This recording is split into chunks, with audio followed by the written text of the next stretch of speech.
isso. Papo Franco-Belga hoje, dividido em pedaços, né?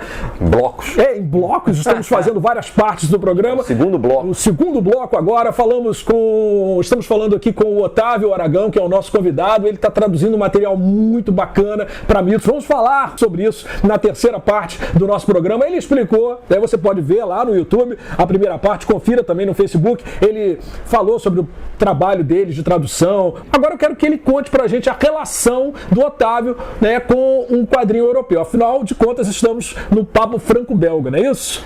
Eu nasci com o álbum do Tintin na minha frente, praticamente. Porque... Nascemos na mesma maternidade, talvez? Pois é, aquelas edições da Cedibra, de capa dura, dos anos 70. Então eu tinha Asterix e Tintin. Record. Não, as minhas são da Cedibra e Tintin. depois Asterix, Cedibra. Ah, sim. Asterix, Cedibra e Tintin da Record. Isso. Então eu tive uma criação plural, né? Era quadrinho Disney, Marvel Comics, que surgiu em 63, 4, né? E aí aqui em 67, estava chegando aqui. E ao mesmo tempo o Franco-Belga. E mangá, por incrível que pareça, que eu tinha um vizinho japonês que trazia mangá. Aí, cara, aí a gente fala, não, a década de 70 no Brasil era medieval por causa da ditadura. Realmente tinha ditadura, realmente era medieval em vários sentidos, mas eu dei essa sorte. Eu tive uma confluência, em termos de quadrinhos, muito variada. Eu vejo que depois pessoas que nasceram na década de 80 e de 90 reclamando que, não, tiveram acesso setorizado. Eu não tive, eu tive essa sorte. Porque nessa época, eu lembro muito bem, houve uma coisa de chegar, quadrinho de Portugal chegava aqui. Livraria Bertrand, Distre, que mais? Meribérica. Meribéricas vinha, né? Direto. E algumas, a Bruguera. Editorial Bruguera. Que era, que se eu não me engano, era a versão da Ibis, da editorial Sim. Ibis, né? E tinha a VEC também. A VEC, isso. Né? Tacatacata, que tá aqui no nosso cenário. Os Strunfs. Os aristocratas. Lembra de Os Aristocratas? Né? Não, até hoje estou atrás de um álbum dos Aristocratas. É uma série italiana fantástica que foi publicada aqui nos anos 70 pelo Gibi Semanal, nas páginas de Gibi Semanal, junto com Os Panteras, que era outra série fantástica, mas essa era britânica, Os Panteras era britânico, se eu não me engano. Ou seja, o Gibi trazia um monte de séries italianas, europeias, sim. Né, junto com o material. Tinha também Eureka. Tinha a revista Eureka. Eu acho que tinha material. A Patota. Né, muita coisa. Então, veja, a minha infância, eu colecionava tudo que eu podia, né, assim, dentro das possibilidades financeiras da família, né. O meu irmão trazia... me trouxe Blake Mortimer, de Edgar Pierre Jacobs, que era um desenhista assistente do Hergé. É muito parecido com o Tintin. Aqui no Brasil, zero. Bife de texto, né, amigo? Cada balão era assim, o quadro era dividido em 3. Aí você tinha 2/3 de balão e 1/3 de desenho. Exatamente. Era uma insanidade. Linha clara da melhor qualidade. É verdade. Então eu tive acesso a Blake Mortimer, eu tive acesso a Tintin, eu li o Tintin todo. Quando garoto, eu li o Asterix todo quando garoto. Quando sempre me perguntam seus 10 álbuns favoritos de quadrinhos de todos os tempos, aí todo mundo espera que eu fale, Dark Knight Returns, Watchmen. Não. Voo 714 para Sydney, Asterix e Cleópatra. Meu Deus. Esses dois sempre estão dentre os meus 10 mais. E na verdade, dentre os meus 5 mais, na verdade. E Snow Good? Snow Good, mas não álbum. E Mortadela e Salaminho. Espanhol, Espanha. Ibanhas. Tá? Li muito Mortadela. Trouxe da Espanha um monte de álbum de Mortadela e Salaminho. Meu Deus. E aí vendi tudo agora. Já começou essa coisa, né? Do Mortadela e Salaminho, você já foi pegando o espanhol, né? Sim. Tá? E o Lucky Luke? Poucos álbuns eu tive do Lucky Luke.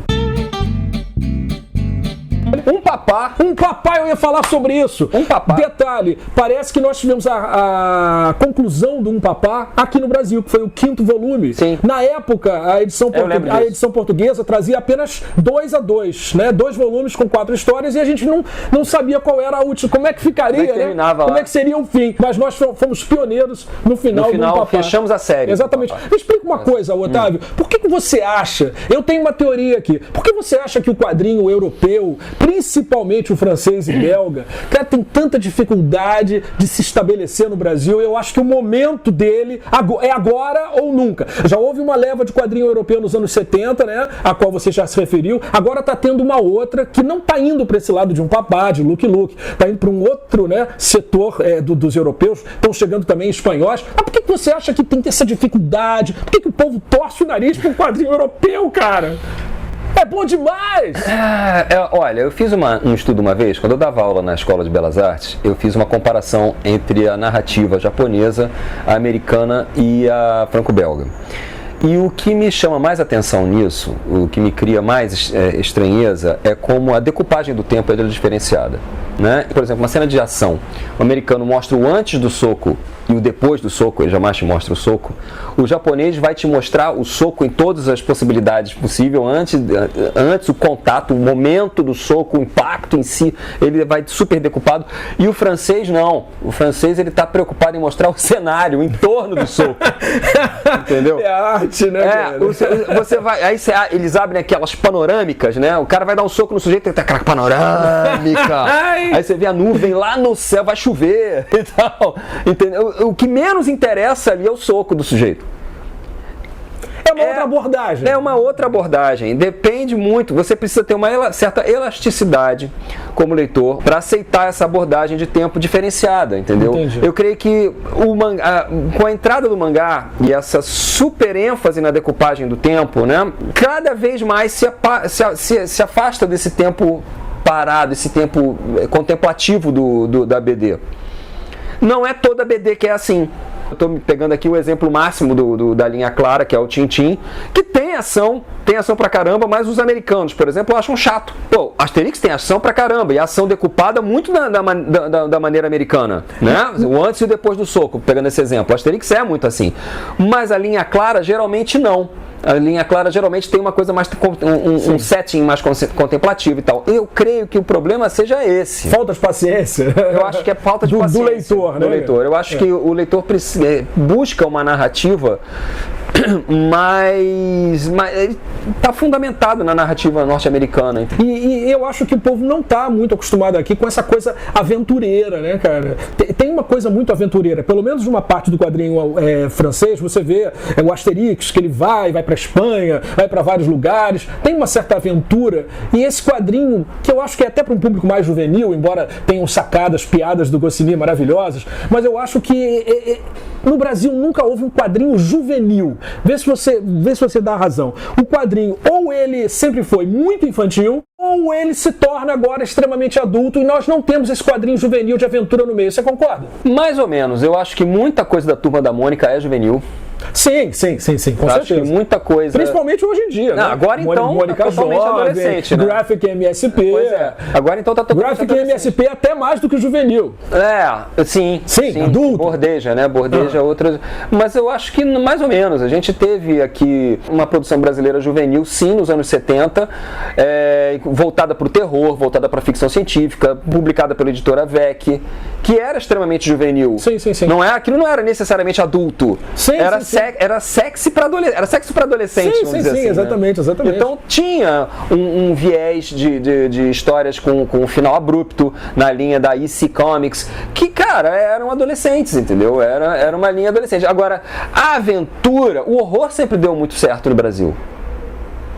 O terror e o horror sempre deram muito certo. Lembro de colecionar Cripta, Espectro, sucesso absoluto. Choque. Lembra disso? Sim, sucesso absoluto. Eu estava no ginásio quando saiu o primeiro número de Choque. É muita coisa boa, né? Zé Ortiz desenhando, Léo Duranoni, nunca soube falar o nome desse cara, mas é Léo Duranona.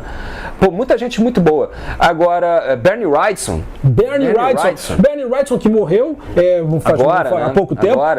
Um episódio do desenho Heavy Metal é baseado no trabalho dele. Sim, exatamente. Então eu discordo disso. Eu acho que a gente teve um quadrinho voltado para adolescente, sim, mas não de aventura como os franceses fazem, né? Quadrinho de pirata. Peraí, não tem isso. Tivemos sim. Antes disso, tivemos sim o pai do Cecil Thierry fez uma série sobre legionários, muito boa, Eu tenho um álbum lá em casa, Os Legionários, A Legião Estrangeira, que é muito legal, e é um álbum de aventuras tipicamente francês, com muita influência do Milton Caniff também, mas assim, a estrutura narrativa lembra muito o álbum francês, entendeu? Mas a influência dele era o Milton Caniff. O Rui de Oliveira que fala isso, né? Milton Caniff, para a geração dele, foi assim, o que o Jack Kirby foi para nossa, entendeu? Uma poluição. Todo mundo queria ser o Milton Caniff. Engraçado, né? Até o próprio Jack Kirby queria ser o Milton Caniff. Não, mentira, não queria. O Jack Kirby era ele mesmo. Mas assim, havia um viés de aventura, sim, mas antes da gente. Acho que a nossa geração não pegou. Mas antes teve. Uma coisa nos 50, né? Nos 40, nos 50. Exatamente. 50, até porque 50, naquela sim. época tinham aqueles seriados, que eram seriados mesmo. Você ia no cinema, Homem-Foguete, enfim, tinha Rocketman. Flash Gordon. E você via aqueles filmes em preto e branco, você ia no cinema, na semana seguinte tinha continuação. Eu acho que os quadrinhos iam muito por essa praia. Sim, sem dúvida. Vamos fazer uma pausa. Vamos para a terceira parte, o terceiro bloco do Papo Franco-Belga, onde o Otávio Aragão estará falando sobre essas maravilhas que ele está traduzindo para Mitos Editora. Segura aí.